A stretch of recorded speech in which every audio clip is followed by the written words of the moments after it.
Bonjour à tous, c'est Jean pour votre podcast en français pour réussir.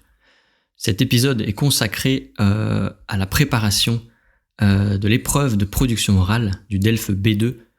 Et donc nous allons voir un texte, un sujet type ensemble qui s'appelle « Vivre plus vieux, c'est bien, le faire en bonne santé, c'est mieux ».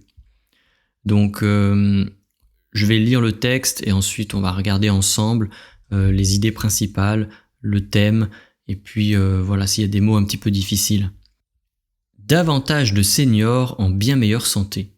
Si la nouvelle donne démographique paraît une bonne nouvelle, c'est parce que le monde économique, technologique et médical a déjà commencé à miser sur le bien-être des aînés. Le constat est sans appel. La société française vieillit, et même rapidement. Connaître leurs besoins et proposer des biens et services adaptés est donc un enjeu majeur, pour leurs biens comme pour celui des plus jeunes. Transport, services, loisirs, agroalimentaire, santé, équipement, il n'est pas un secteur d'activité qui ne soit concerné par cette vague de personnes plus âgées, non seulement en France, mais aussi dans le monde. Et si la bonne nouvelle, sans tomber dans un optimisme béat, est que seule une petite fraction d'entre elles risque de se trouver dépendantes. Confort de l'habitat, maisons connectées, détection des chutes, dispositifs de sécurité, autant de services qui permettent le maintien à domicile. Ils sont bien sûr facilités par les nouvelles technologies et la vague numérique, sur laquelle les seniors surfent eux aussi. Grâce à Internet, les liens avec la famille ou le voisinage sont préservés, ce qui explique le véritable plébiscite sur ces produits, note Philippe Mezzantin, président de la FFD, Fédération française de domotique. Voilà un texte assez long, et donc je pense que vous aurez noté, c'est assez facile de voir que c'est sur le thème de la santé et de la technologie. Il y a deux thèmes. Souvent, il y a deux thèmes dans les textes du DELF B2, il y a deux thèmes, et ces deux thèmes sont connectés. Mais c'est important de bien voir les thèmes principaux. Donc la santé et la technologie. Donc là, on parle des aînés, des personnes âgées, des seniors. Il y a tout un champ lexical, vieillis, voilà, personnes âgées. Donc vous allez voir, je les ai surlignés dans la transcription. Le texte est intitulé « Vivre plus vieux, c'est bien ». On vit plus vieux aujourd'hui, c'est vrai, par rapport à il y a 50 ans. Mais le faire, donc faire cette chose, vivre plus vieux en bonne santé, c'est mieux. Effectivement, ça sert à rien de vivre vieux si on est malade. Voilà. Donc, il y a une information qui nous est donnée au début du document. Il y a plus de seniors, donc plus de personnes âgées, et elles sont en meilleure santé, ces personnes âgées. Donc c'est une bonne nouvelle. A priori, c'est une bonne nouvelle. Et pourquoi c'est une bonne nouvelle ? Parce que le monde technologique et médical se sont associés pour créer des services et des produits qui sont adaptés à cette clientèle.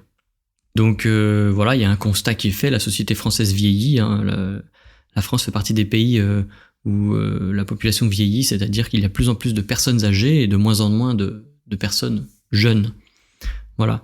Et donc l'enjeu majeur, donc c'est l'idée principale qui est au centre d'un débat, cette problématique, c'est d'avoir des biens et des services, des biens, donc c'est des produits, des services adaptés pour ces clients, pour ces personnes. Et donc, l'auteur liste voilà, tous les secteurs, le transport, les services, les loisirs, l'agroalimentaire, la santé, l'équipement, voilà, tous les secteurs d'activité sont concernés et doivent s'adapter à cette société française qui vieillit avec des personnes de plus en plus âgées. Et donc, ensuite, l'auteur dit que ces services vont bénéficier à la fois pour les personnes âgées, bien sûr, directement concernées, mais aussi pour les jeunes, puisque en général, c'est les jeunes qui s'occupent des personnes âgées. Et si la technologie est là, ça va soulager les jeunes. Voilà. Les jeunes seront moins embêtés, ils auront moins de stress aussi à s'occuper des plus âgés. Il y a des personnes qui ont des problèmes, elles travaillent, mais elles ne peuvent pas s'occuper de leurs parents qui sont âgés, qui ont des problèmes, une maladie, etc. Donc la technologie peut aider à ça. Voilà, c'est ça l'idée du texte. Et donc elle peut aider, il y a des exemples donc le confort de l'habitat, des maisons connectées. C'est la domotique, on appelle ça en français. Et donc, c'est des technologies qui permettent à la personne âgée de se sentir en sécurité. Et puis, donc dans la détection des chutes, on va détecter si la personne âgée elle tombe. Il y a un système qui va se mettre en place pour contacter des personnes, une infirmière, un aide-soignant, sans avoir besoin d'avoir une personne 24 heures sur 24 qui accompagne la personne âgée. Voilà. Donc, c'est clairement l'objectif, c'est le maintien à domicile.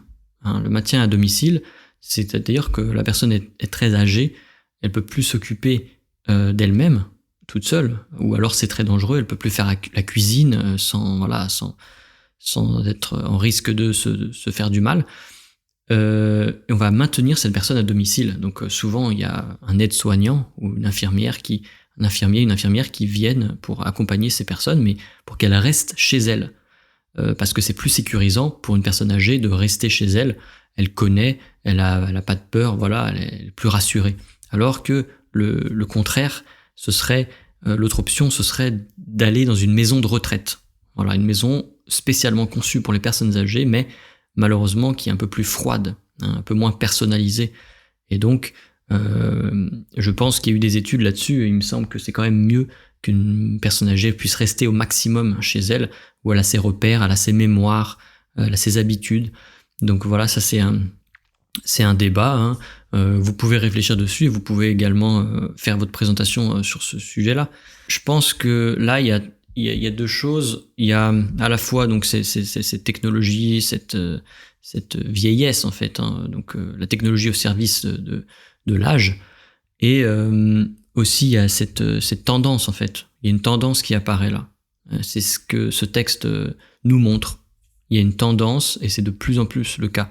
Donc je pense que c'est une bonne chose que la société investisse, que la société et puis les entreprises investissent sur la technologie pour les personnes âgées, et puis surtout que ça bénéficie à la fois aux personnes âgées et à ceux qui les aident, donc les jeunes, les plus jeunes. Voilà. Ici, je pense que c'est aussi intéressant de partager votre expérience, puisque je pense qu'on a tous des expériences avec une personne âgée, un grand-père, une grand-mère, et puis dans les pays différents, ça peut être aussi intéressant de dire comment ça se passe. En France, on a tendance à mettre les personnes dans des maisons de retraite, mais dans d'autres pays, c'est très rare et c'est voire inacceptable, en fait, de laisser la personne âgée toute seule, loin de la famille. Donc ça peut être aussi un débat. Voilà. Est-ce que le numérique, la technologie va remplacer l'humain ? On peut débattre là-dessus. Voilà, ça peut être une problématique intéressante pour vous. Voilà, sur le thème donc la technologie et donc l'âge, la santé ici.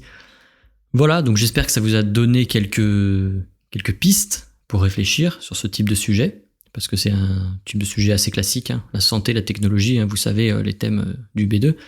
Et téléchargez la transcription avec les mots-clés, les définitions, et ça vous aidera beaucoup. Voilà, bon courage et à la prochaine fois.